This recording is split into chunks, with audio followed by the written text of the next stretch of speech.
Hey moms, it's Jamie back again with Simply Living It. Today's video is kind of a little get to know me, if you will. I was tagged in a homeschool mom video by Watch the Wrights. She tagged me in this video and asked if I would answer a few questions regarding our homeschool schedule, our homeschool routine, what our calendar looks like, as far as our yearly homeschool calendar, what time we start school. And so I wanted to take a few moments to answer these questions for you guys. And I also wanted to give you a little spoiler alert. There are going to be 2 videos out this week. The video you're watching now, and also later in the week, I'm going to have a video that you guys have been waiting for, and it's been highly requested. So if you have not already, hit that subscribe button and make sure that you hit the notification bell and your notifications are turned on so that you don't miss a thing here at Simply Living It. Okay, so I'm gonna try and keep this video short and sweet and as simple as I can. Some of these questions, if you've been around my channel for a while, you're gonna already know the answer to, but some of them are new. So I know there are quite a few new subscribers here to my channel, so I do want to thank you. I appreciate each and every one of you. So I just want to take a moment to tell you all thank you for being here. Thank you for your support. Thank you for your comments, all of the above. I love this homeschool community that we have going here on YouTube. So I'm gonna go ahead and get straight to these. So question number 1, what time does our school day begin and what time does our school day end? Now, this is such a hard question for me to answer because honestly, I'm not a routine gal. I don't start school the same time every day and I don't end the same time every day. So I can't really answer that. I can't answer that. It usually takes us, depending on the day, 2 to 3 hours to get school done. And like I said, that's incredibly variable. It depends on the time that we start. If we get a late start and have to stop for lunch in between, if we have errands to run, it truly varies from day to day. I like to get started with our school about 9:30 and get finished up before lunch, but that doesn't always happen. Sometimes we start later. Sometimes if we have a slow day where we don't have a lot of things scheduled, I love to just milk it out and just sit and really soak up all of our school with our boys. And I'll tell you more about that in my upcoming video, what I like to do on those days as well. But I really truly can't, I don't have an exact answer to that. But depending on the day, on attitudes, all of the above, usually our homeschool day starts about 9:30 and then we try and finish up before lunch, which is right around 12, sometimes 12:30, just depends. Question number 2, how is our school year scheduled? So currently I try and follow somewhat of a public school schedule. We usually start early August and then end whenever we finish our lessons or whenever I decide to throw in the towel, which is usually spring. Like I've mentioned before, teaching textbooks last year, my 6th grader had 10 lessons left of his teaching textbooks math. We just bagged it and we started fresh this year with his next level. So I don't think it's a make or break deal on something like that. That's my personal opinion. I know my child. I know what he knows. I don't think 10 lessons are going to, be a make or break deal if he gets the concepts, So typically, there again, I like to follow somewhat of a traditional public school schedule. That seems to work for us. I really have wanted to try the year-round homeschooling. I just haven't yet. We just stick to what works for us. But starting early August is what I like because we always take a week off in September for archery season and we all go up as a family. So that's time that's valuable for our family and I don't want anything to get in the way of that. So I try to stick to that. If we start a little bit early in August, then I don't feel like it's such a big deal taking that week off in September. If I do change things up and we switch out to year-round homeschooling, you guys will definitely know because I am intrigued by that. I just haven't done it yet. So question number 3, my top 3 educator resources. This one was kind of a hard thing for me to answer because I don't really have a lot of outside sources that I look for extra lesson planning, that type of thing. I buy my, curriculum from the different publishing companies. But if I am looking for some fun things where I find encouragement, where I find different tools to use in our homeschool, things like that. I love Pinterest. I love Teachers Pay Teachers. It's awesome for co-op too. Just a little shout out there if you are in a co-op and you have a hard time coming up with lesson plans, different things to follow as far as class options, changing things up, worksheets, whatever it might be, even just ideas for co-op, check out teacherspayteachers.com because there are a lot of awesome resources on there and fairly cheap items at that. And then the last place I like to turn to for educator resources would be here on YouTube. There's a lot of moms who have a lot of advice, a lot of sound, solid advice, and places to check for different things. There's a lot of things that I've heard of here on YouTube that I never even knew about. So I don't know if that really answers that question, but those are the 3 resources that I really like to use. As you know, I purchase curriculum from Masterbooks. I purchase from Gather Around Homeschool. I use teaching textbooks. So it just kind of depends on what I'm looking for and what I'm needing. Number 4, my top tips for record keeping. I live in a state where we are incredibly free. So record keeping, teaching textbooks keeps my grades and all of our records on teaching textbooks. And other than that, guys, I don't really keep records. If we do any state testing, I will hold on to that. But aside from that, I don't have to keep records. We're not under an umbrella school, anything like that. We are truly free to school how we want, when we want, using whatever resources we want. So I really don't have any tips for record keeping. Although I was actually just inspired by a friend.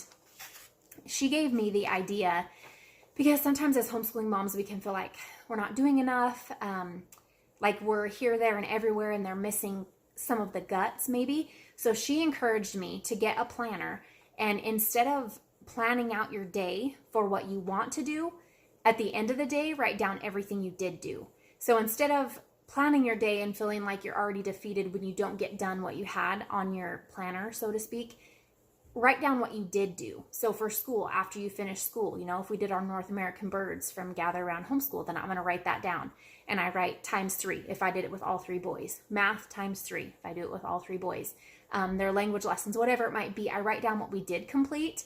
I write down co-op. I write if we did any, extracurricular activities, field trips.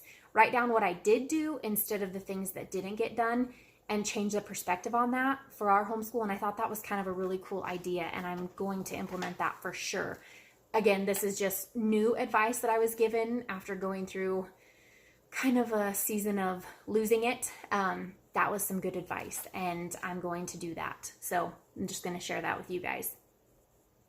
Number 5, where do I go to find inspiration for creative lesson plans? There again, I don't have to really find a lot of creative things. Everything that I do here at home is pretty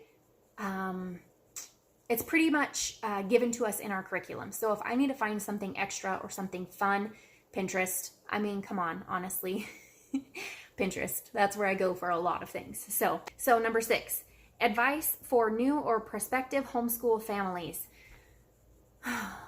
This could be a long conversation if I shared everything and every piece of advice I would have, because this question is never ending. Honestly, the advice, I mean, truly, there's so much advice. I don't even know where to start. I don't even know how to answer that, truthfully. Just because there is so much that you learn and so much advice, and it would just be,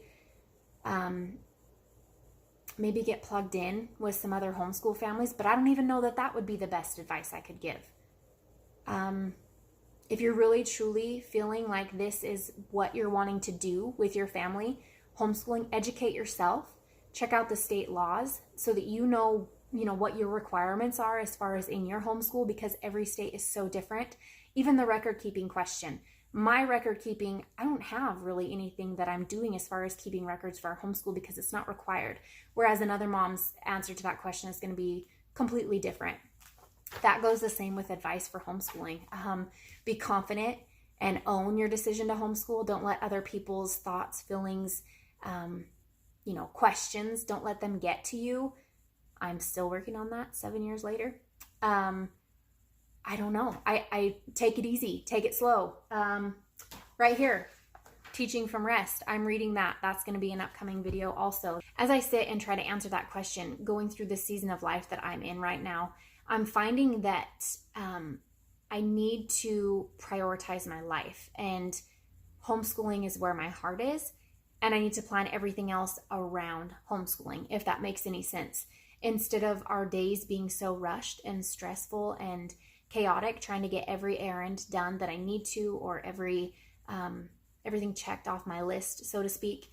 Really, truly just resting and devoting our homeschool time to our homeschool and not letting anything come in between that, because that's when chaos happens in my home. That's when I get stressed and anxious. That's when the boys can feel it.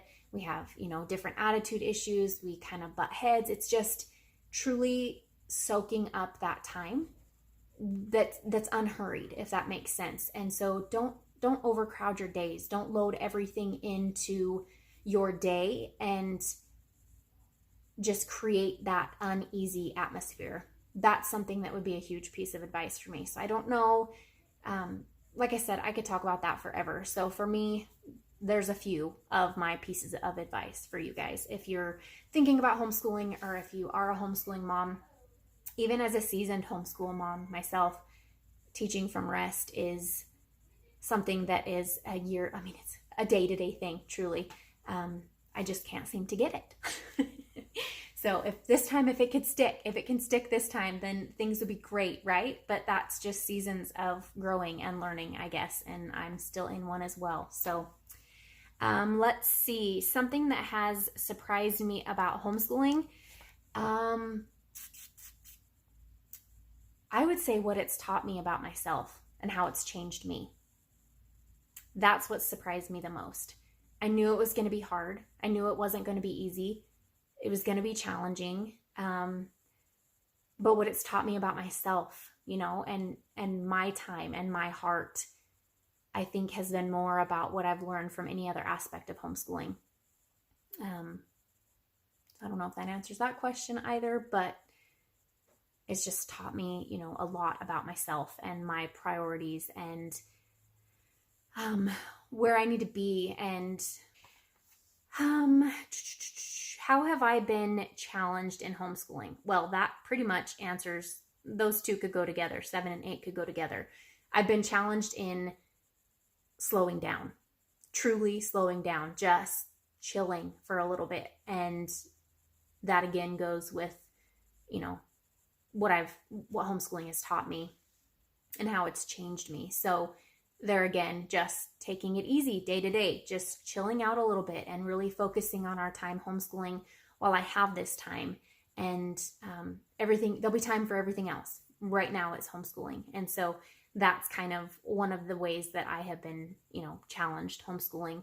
And also it surprised me that I am such a busy body, go, go, go all the time. So, and I find those days when I truly don't plan anything, those are the best days we have in our homeschool. And it's because I don't have that feeling of anxiety that I need to rush through it so we can move on to the next thing. We're homeschooling right now and we're going to soak up every bit of this. And if we go off on a rabbit trail, we're going to go off on a rabbit trail and we're just going to go wherever it leads us, instead of it being, on a time crunch and needing to get done before a certain time frame. So that's what I say, even when it comes to our homeschool routine, or what time we start, what time we end. I don't really have a start time and an end time. My boys don't, it's not a schedule. It's not, it's 8:20 class starts. That's just not the way we've ever done it in our homeschool. And that works for us just fine. And it allows that flexibility and freedom for rabbit trails and life in general. So I already asked that one. How do I make time for self-care activities? Self-care activities. So as you know, I like to work out. I get up at 5 o'clock in the morning. I go get my workout in. I'm actually back to CrossFit now, which was my first love. And I was 5 years in and just felt like I needed to take a break. I had a couple different random injuries, and anyhow, so my getting up at 5 and going working out is one of my self-care activities, if that counts. I love the community. I love being around the people that I'm around, that free time. I get out before my kids are awake. I come home and everyone's just kind of, getting started with their day. It gets our day started early. And then as far as any other activities, if that means outside of the home, there really isn't, there isn't a lot of that. Every now and then I'll get together with a couple of my friends and we'll just have a girls' night, but it's very few and far between. I really don't have a ton of time where I'm not with my family, and I am 100% okay with that. I'm not one of those girls who needs, a lot of alone time, if you will. So I enjoy being with my family. I enjoy being with my husband so much and just spending time together. And lately our favorite thing to do has been watching Little House on the Prairie. So yes, my boys love to watch Little House on the Prairie. That's the old mountain boy side of them. That's just their heart is, that kind of lifestyle. So it's pretty fun to make those memories with my family. And for self-care, I don't know, I would say working out, and otherwise it would be co-op. That's kind of an outlet. It's super stressful trying to get everything ready for co-op. But there are so many great things that it brings too. So, I don't have a ton of extra activities that I do by myself for my self-care. And then the last bonus question she had was, what about socialization? So I've talked on that quite a bit, guys. I have a couple different videos regarding that. Homeschooling and socialization. What do we do? We are socializing everywhere all the time. We are doing life, and that's our classroom, honestly.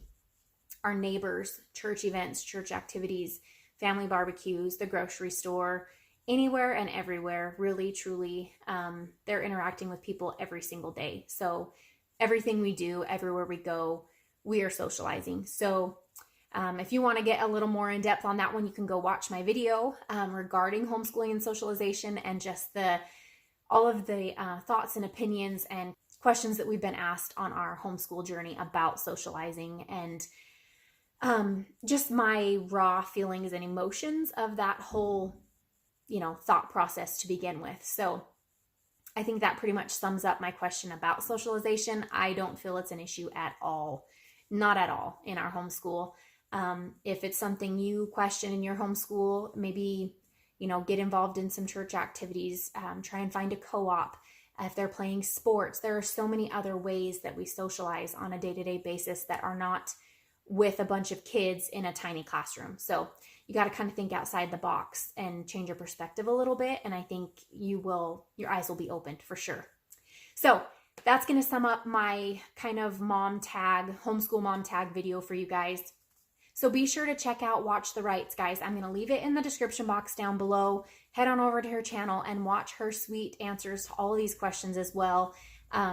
I think it's so fun to listen to different moms and how they answer these questions, and just encourage other moms like that. So if you have not already, like I said, hit that subscribe button. I've got a highly requested video coming for you later this week, and some other fun things coming up as well. So I don't want you to miss them. I'm so thankful and grateful that you all are here, and I will see you guys next time. Have a great day.